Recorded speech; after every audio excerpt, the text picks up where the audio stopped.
Hi friends, कहानी को ठीक से समझने के लिए कुछ कैरेक्टर से आपको इंट्रोड्यूस करा देती हूँ। ये है बेला। ये एक 17 साल की लड़की है। मूवी में दिखाया गया है कि बेला पूरी कहानी सुना रही है। ये है एडवर्ड। इसका कहानी बाद में पता चलेगा।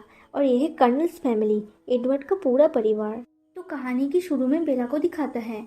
बेला की मॉम और उनकी नई हस्बैंड कहीं घूमने जाने वाले थे, इसीलिए वो लोग बेला को उसकी पापा के घर भेज देता है।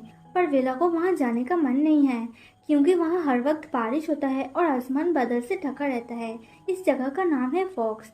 बेला की पापा यहाँ का पुलिस ऑफिसर है। वहाँ बेला जेकब से मिलती है। बेला की पापा उसे कार गिफ्ट करती है और वो कार चलाकर अपनी नई स्कूल आती है। स्कूल में बेला का कुछ फ्रेंड्स बन जाता है और वो उन लोगों के साथ बैठ के बातें कर रही थी। तभी एडवर्ड आता है वहाँ और वो दोनों एक दूसरे को पहली बार देखता है, वो भी अजीब तरह से।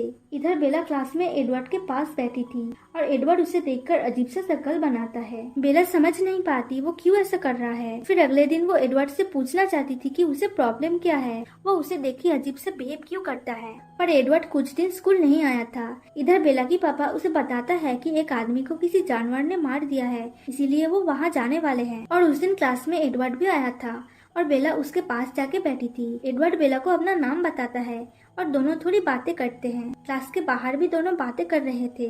तब बेला नोटिस करती है कि एडवर्ड की आंखों का रंग बदल रहा है। ये बात वो एडवर्ड को कह देती है। फिर एडवर्ड बेला को कुछ छुपा के वहाँ से चला जाता है। इधर बेला अपनी कार से घर जाने वाली थी। फिर एक कार से लगकर बेला की एक्सीडेंट हो ही रही थी, तब सडनली एडवर्ड आके उसे बचा लेता है। ये देख के बेला चौंक गई थी, वो कैसे इतना जल्दी बचाने आ सकता है। फिर बेला एडवर्ड को पूछती है कि तुम इतना जल्दी कैसे आ सकते हो, पर एडवर्ड ये नहीं मानता और वहाँ से चला जाता है। अगले ही दिन बेला और उसकी फ्रेंड्स सी बीच जाने का प्लान बनाते हैं और बेला एडवर्ड को उनके साथ आने के लिए इनवाइट करती है, पर एडवर्ड सी बीच का नाम सुनते ही वहाँ जाने से मना कर देता है। इधर सब बीच पे आए हुए थे, तब उधर जेकब भी आ जाता है बेला से बात करने के लिए। बातों ही बातों में जेकब एडवर्ड के बारे में कुछ बताता है।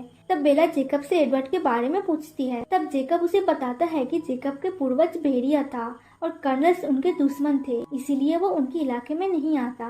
फिर बेला जेकब से पूछती है कि कर्नल्स के पूर्वज कौन थे, पर जेकब उसे कुछ नहीं बताता। फिर घर आके बेला इंटरनेट पे किसी बुक के बारे में सर्च करती है। अगले ही दिन बेला स्कूल में एडवर्ड के लिए वेट कर रही थी। तब जेसिका उसे बताता है कि जिस दिन धूप निकलता है उस दिन कर्नल स्कूल में नहीं आते। ये सुन के बेला को कुछ अजीब लगता है। फिर शाम को बेला वो बुक खरीदने दुकान जाती है।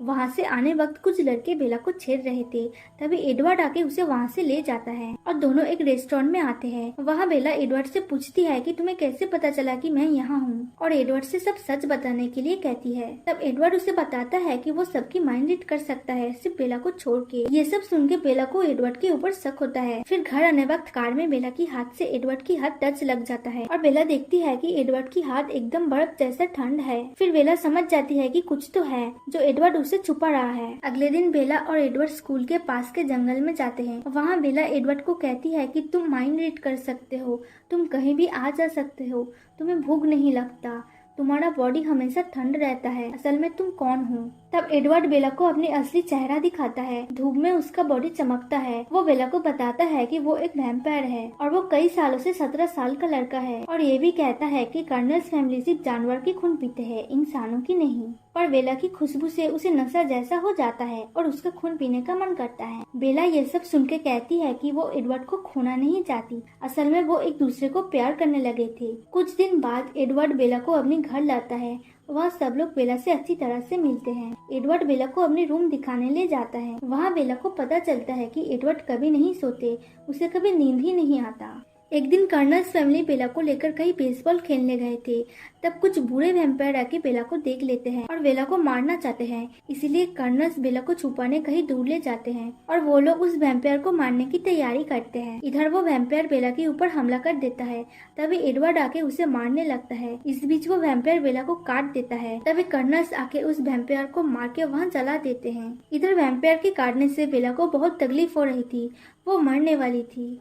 तभी एडवर्ड बेला को काट के सारा जहरीला खून पी जाता है और बेला बच जाता है। इस सब के बाद एडवर्ड बेला को उससे दूर रहने के लिए कहता है, क्योंकि उसे लगता है कि बेला की इस हालत की वजह वो ही है। पर बेला उसकी कोई बात नहीं मानती, क्योंकि वो उससे बहुत प्यार करने लगी थी और एडवर्ड भी उससे बहुत प्यार करने लगा था, इसीलिए वो उसकी भलाई के बारे में सोच रहा था। कुछ दिन बाद बेला जब ठीक हो जाती है, तब दोनों एक साथ प्रॉम नाइट में जाते हैं। वहाँ दोनों एक साथ डांस करते हैं। यहाँ दोनों बहुत खुश दिख रहे हैं और ट्विलाइट सागा का पार्ट 1 यहाँ खत्म हो जाता है।